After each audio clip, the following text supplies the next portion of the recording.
Bueno, me pidió Ángeles que hablásemos un poquito de lo que son los pastorcitos de Fátima, como un motivo de la fiesta que celebramos mañana, si Dios quiere, que es la Virgen de Fátima, y además con motivo de la consagración que hemos hecho el día 25 de marzo. Si recordáis que aquí las cosas pasan demasiado rápido, nos olvidamos con mucha frecuencia. El día de la Anunciación, el Papa decidió consagrar, el obispo de Portugal, junto con los obispos de España, hicieron consagrar Portugal y España al Inmaculado Corazón de María. Y luego la oración del Papa. Eh, Estamos saboreando todavía el centenario de las apariciones de la Virgen a los pastorcitos de Fátima, que sabéis que no fue un momento puntual solamente, porque a veces pensamos que es solamente las 6 apariciones que hubo, desde el 13 de mayo al 13 de octubre de 1917, sino que fue mucho más, ¿no? Porque ahí se inició, se había preparado antes, en 1915, por unas apariciones del ángel que nunca prosperaron porque las niñas lo contaron, ¿no? Después las apariciones del ángel a los 3 pastorcitos, Lucía dos Santos y sus primos Francisco y Jacinta Marto, y fueron esas 6 apariciones en el lugar de Cova de Iría, que parece que es como lo central, es lo más impactante, aunque yo creo que no es lo central. 6 apariciones en las que la Virgen comunica una serie de cosas, entre ellas un secreto, que tiene 3 partes, y hace un signo por el cual la gente entiende que es verdad lo que está sucediendo. Pero no termina ahí, sino que después, en 1925, en España, en Tui, se vuelve a aparecer la Virgen, y en 1927 se vuelve a aparecer la Virgen y el Niño Jesús, ¿no? En Pontevedra. Bueno, estas apariciones, ¿de qué nos hablan? ¿No? Son las apariciones de la Virgen, que al principio es Nuestra Señora del Rosario y después se manifiesta como el Inmaculado Corazón de María en Fátima, pero realmente es la Virgen del Rosario. No os voy a contar aquí toda la historia de los pastorcitos, la conocéis de sobra, y si no la conocéis, tenéis la obligación de leer el libro de las Memorias de la Hermana Lucía, que es espectacular, es precioso. Y yo lo completaría con un libro que se llama Una vida bajo la mirada de María, que es un libro que escribieron las carmelitas de Coimbra, con la historia de la hermana Lucía, ¿eh? Tanto durante las apariciones como después contada por ella misma en diálogo con las carmelitas, que luego lo publicaron ellas, ¿no? ¿De qué habla el Inmaculado Corazón de María a 3 pastorcillos? Bueno, pues en un momento donde lo que triunfa es el racionalismo y el nacimiento con fuerza del comunismo como una manera de imponerse en Europa o de esparcirse por miedo de Rusia al resto de Europa, pues la Virgen pone en guardia contra los errores del comunismo en su versión más beligerante y muestra el triunfo del Inmaculado Corazón de María. ¿Y el triunfo en qué? Pues en la historia de la redención. Lo importante es que esto habla de la historia de la redención. De hecho, a mí me gusta mucho recordar que, a pesar de que cuando la gente va a Tierra Santa, a Fátima, el lugar que van a visitar todo el mundo es Cova de Iría, y eso es lo que canta la canción, el 13 de mayo en Cova de Iría, bajo los cielos de la Virgen María, ¿no? O al revés, ¿no? Eh, Todo el mundo va a Cova de Iría, pero realmente me parece a mí que el polo sobre el que gira todo es la vida sacramental, cuyo fundamento está en la parroquia de Aljustrel, la parroquia de Fátima, ¿vale? Porque la Virgen se aparece un 13 de mayo, que era domingo, a los 3 pastorcitos. ¿Qué es lo que hace? Hablarles del cielo, con los que nada más aparecerse, dice Lucía, los pastorcitos, Lucía es la que habla, Jacinta ve y oye, pero Francisco solo ve, no oye. Y solo ve no desde el principio, sino un poquito después, ¿vale? Aunque luego ya siempre ve. Y de hecho, Lucía dice de Francisco que tenía el don de contemplación más alto. Así como de Jacinta, Lucía dijo que para ella la que mejor había captado el mensaje de Fátima era Jacinta. Yo creo que es por lo que os voy a contar ahora. Jacinta 4 días después de la primera aparición, que es el 13 de mayo, sabéis que ella se va de la lengua rápidamente porque no es capaz de contener la alegría que tiene dentro, y a pesar de que había prometido que no iba a decir nada, en cuanto llega a su casa y dice, hemos visto una señora tal, y cuenta todo, se monta la de San Quintín y empieza ahí el calvario de los niños, ¿verdad? Bueno, pues 4 días después, caían jueves, evidentemente, después del domingo, ¿eh? El jueves ese, que era día 21 de mayo de 1917, era el día de la Ascensión. Y está en los procesos de beatificación de los niños. Jacinta había dado misa con sus padres, misa de 8 de la mañana, y vuelve de la misa, pero no sabe por qué, con sus 7 añitos cuenta que se siente impulsada por algo interior hacia la parroquia de nuevo, ¿no? Y a eso de las 12, 12:30, se va ella sola a la parroquia, a la hora de comer, un poquito antes de la hora de comer. Se va ella sola a la parroquia. Un poquito antes, podría ser sobre la misa de 11. Así que se va un poquito antes y efectivamente está haciendo la misa de 11 y entonces se queda en el fondo de la iglesia rezando. Y tiene una aparición ella sola, ¿eh? En la que la Virgen le cuenta lo que es el misterio de la ascensión, de la entrada de Cristo en el cielo con la humanidad redimida. Por eso, si vais a Fátima, en la iglesia está una pintura de la ascensión, de la entrada en el cielo de Cristo con toda la humanidad redimida. Y por eso Jacinta se quedó tan impactada de pensar que había gente que se quedaba al margen, excluida de esa historia de la redención por sus pecados y que iban al infierno. Y por eso Jacinta se lanzó como loca a tratar de rescatar a los pecadores que irían al infierno si ya no hacía nada.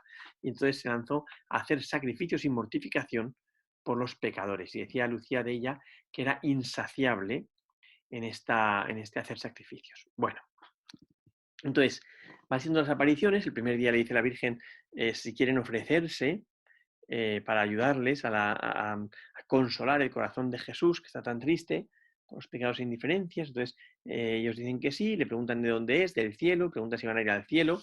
Dicen que sí, aunque Francisco tiene que rezar muchos rosarios, porque lo rezaba muy mal, si quiere ir al cielo, ¿no? Que también a Francisco eso le impresionó mucho, que la Virgen hubiese dicho eso. Y entonces, o sea, estos niños, una de las cosas que te demuestra es que se toman en serio la vida cristiana, que para ellos no es un juego, no es solamente un reunirse para cantar 3 cancioncitas y ya se creen que se han convertido. No, es configurar su vida en serio en torno a Jesucristo.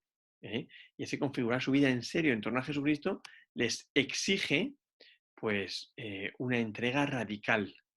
Radical es radical. ¿Eh? O sea, una entrega muy, muy, muy firme, ¿no? A mí eso me deja muy impactado porque subordinan absolutamente todo a su encuentro con la Virgen y con Jesús. De hecho, desde ese momento, todo y todo es todo, lo miden desde su relación con Dios, ¿no?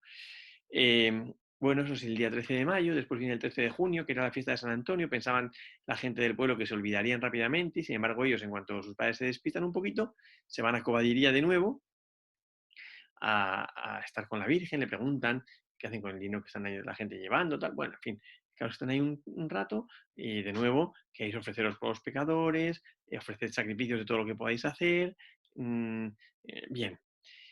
Después de la de junio, empiezan ya los interrogatorios a lo bestia, tanto del párroco como de los sacerdotes, y entonces a Lucía, la pobre, que la machacan porque la madre de Lucía piensa que está mintiendo, entonces la madre de Lucía se presta a que le hagan toda clase de interrogaciones, de perrerías, de todo, todo, todo, todo, todo, todo. De hecho, en el libro de las memorias, no las memorias, en el otro, en el de la mirada, una vida Juan Mira de María, cuenta la muerte de la madre y cómo ni siquiera en su muerte la madre que acabó creyendo en Fátima, ¿no? O sea, bueno, pues sí, veía todo lo que se había formado en torno a Fátima, veía que su hija se había hecho monja y tal, pero no terminaba de creer en las apariciones. Pensaba, pero ¿cómo a nosotros? ¿Cómo a mi hija? ¿Por qué a mi hija se le aparece la Virgen? ¿No? Al principio era porque pensaba que mentía y luego pues, por la incapacidad o la dureza que tenía de pensar pues que ellos eran demasiado sencillos como para que a ellos les apareciese la Virgen, ¿no? Bueno, el caso es que en esos interrogatorios un sacerdote le dice a Lucía, Lucía tiene 11 años, pensad que esto es una cosa muy, muy gorda, que no hace falta crecer mucho para ser santo. ¿Mm? Jacinta tenía 7 años, Francisco 9, Lucía 11. ya están canonizados Francisco y Jacinta. Eh, yo no sé vosotros, pero a mí cada vez que pienso en ellos me destroza. Porque pienso, jo, yo tengo 45 años. La enana esta tenía 7. Me lleva 38 años de ventaja. ¿Yo a qué estoy jugando? ¿No? Entonces yo os invito a que hagáis la misma cuenta, ¿eh? Que cojáis vuestra edad, le restéis 7 y ese es el tiempo que lleváis perdiendo. ¿Eh? Y que a ver si espabilamos. Vamos, básicamente. O sea, a ver si nos tomamos en serio la vida. Pues el caso es que le dice un cura a Lucía, con sus 11 añitos, que tenga cuidado, porque es posible que sea el demonio el que se esté apareciendo, ¿no? Y entonces Lucía se asusta mucho porque piensa, o sea, no porque sea el demonio, que no le da mucho miedo, lo que le da miedo más es el infierno, pero el demonio, bueno, pero, o sea, le asusta pensar que por influencia del demonio esté confundiendo a todo el mundo, ¿no? Entonces empieza a tener mucha angustia, mucha angustia, mucha angustia, y ella le dice a los hermanos, a los primos, que no va a ir a Cobadiría el 17 de julio. Yo siempre he pensado, ¿por qué pasó esto? Entre el 17 de marzo, el 13, perdón, de marzo y el 13 de julio, de junio y el 13 de julio. ¿Por qué pasó esto en ese mes justo antes del 13 de julio, ¿no? ¿Qué iba a pasar el 13 de julio? ¿Mm? Y de hecho, después de la aparición del 13 de julio, entre el 13 de julio y el 13 de agosto, es cuando el alcalde de Urem los lleva a la cárcel y se hace un montón de peripecias, ¿no? de perrerías, ¿no? Entonces, ¿qué pasó el 13 de julio para que esté tan rodeado de situaciones complicadas que pone el enemigo para que los niños no, o primero no vayan a Fátima, a Cobadiría, y después no lo vivan bien? Y lo que pasó el 13 de julio, bueno, entonces el 13 de, o sea, esta Lucía empieza a tener mucha angustia y tal, entonces su prima, la niña de 7 años, Jacinta, que es un crack, ¿no? Le decía, pero ¿cómo va a ser el demonio? Que el demonio vive debajo de tierra y es feísimo. Y esa señora es guapísima y dice que venía del cielo, ¿no? Y eso le dejó un poco más calmada a Lucía, ¿no? Claro, es que al final, en un momento, se le van las dudas, justo el mismo día, y van a Cobadiría los tres, y lo que reciben en ese momento es el secreto de Fátima, ¿no? El secreto de Fátima, que es un poco el centro de Fátima, ¿vale? Mm, junto con la aparición de la Jacinta, ¿eh? No quiero que se quede de lado esa, que me parece que es la más importante. El secreto de Fátima, bueno, luego viene la aparición del 13 de agosto, que no fue el 13 de agosto, sino el 19, porque los niños estaban en la cárcel. Después la de septiembre y ya finalmente la de octubre, que es cuando aparece el milagro del sol y danzan y no sé qué y tal, ¿no? La gente se queda en ese milagro. El milagro no es eso, sino las conversiones que hubo, que fueron brutales. El milagro no fue las curaciones de los ciegos y no sé qué, sino de los cojos, sino las conversiones que hubo el 13 de octubre, ¿no? Pero bueno, y la apertura de Fátima al mundo entero. El caso es que ¿de qué habla el secreto de Fátima? Es un secreto que tiene 3 partes, ¿vale? Donde la primera es la visión del infierno, ¿m? Y esto es una cosa muy importante, porque si a cualquiera de vosotras viene vuestro hijo y os dice, mamá, en catequesis me está hablando del infierno, pegas un bote y dirías, estos catequistas, ¿pero de qué van? Están pirados. A mi niño de 7 años que está en segundo de primaria, ¿cómo le hablan del infierno? Pues como si fuese un pecado mortal, ¿no? Bueno, pues la Virgen comete ese pecado mortal. ¿Mm? La Virgen a 3 niños les habla del infierno. No solo les habla del infierno, sino que se lo enseña. ¿Y esto qué hace?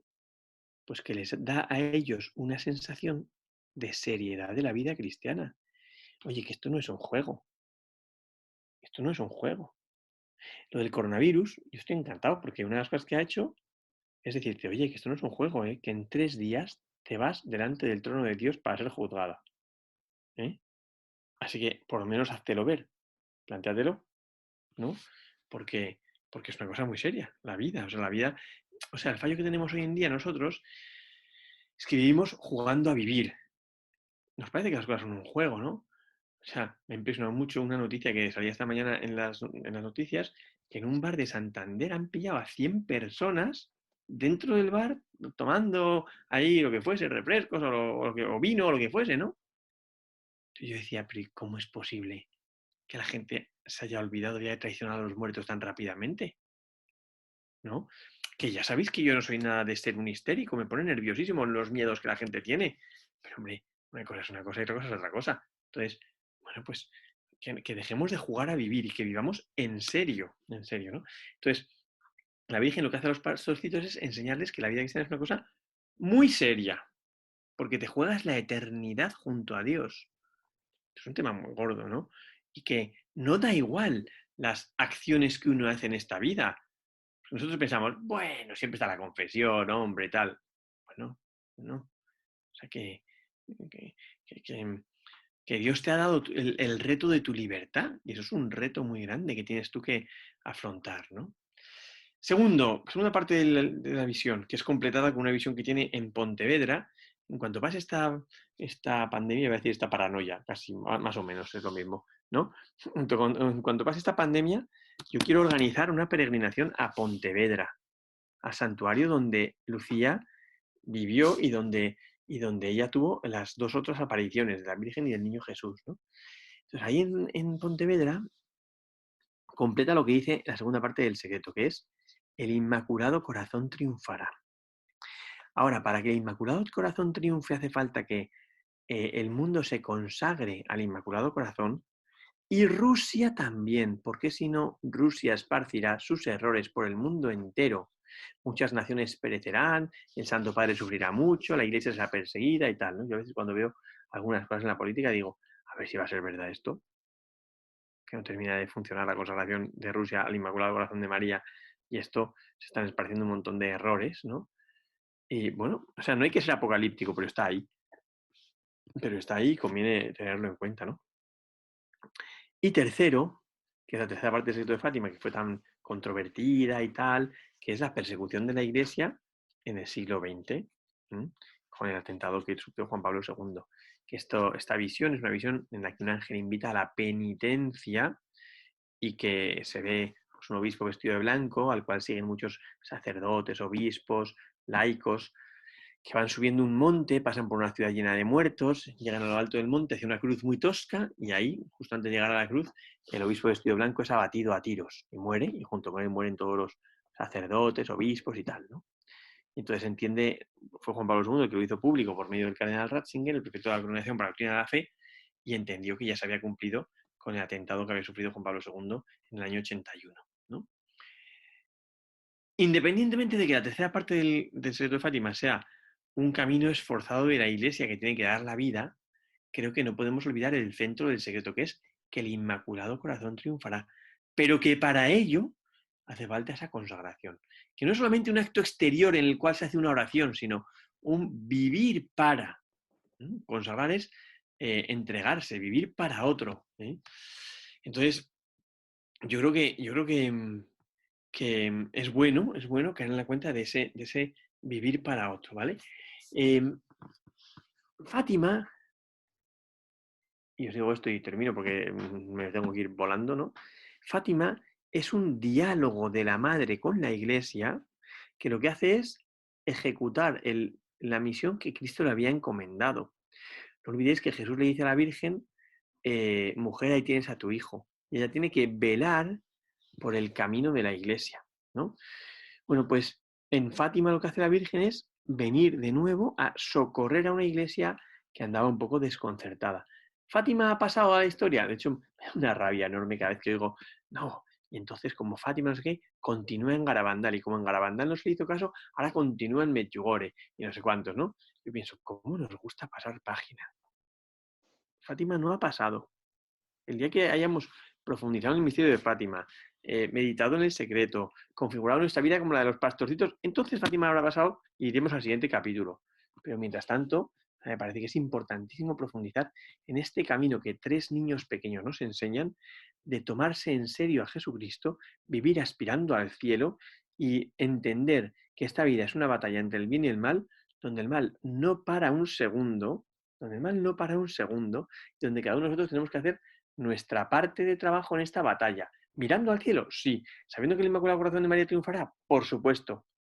Pero sin dejar de saber, primero, que hay una lucha entre el bien y el mal que provoca el cielo o el infierno, o sea, que obtiene el cielo o el infierno, y a la vez que es un camino de dificultades, de penitencia, con la protección del Inmaculado Corazón de María. Gloria al Padre, al Hijo y al Espíritu Santo, como era en el principio, ahora y siempre, por los siglos de los siglos. Amén. A correr, que no llego a vísperas.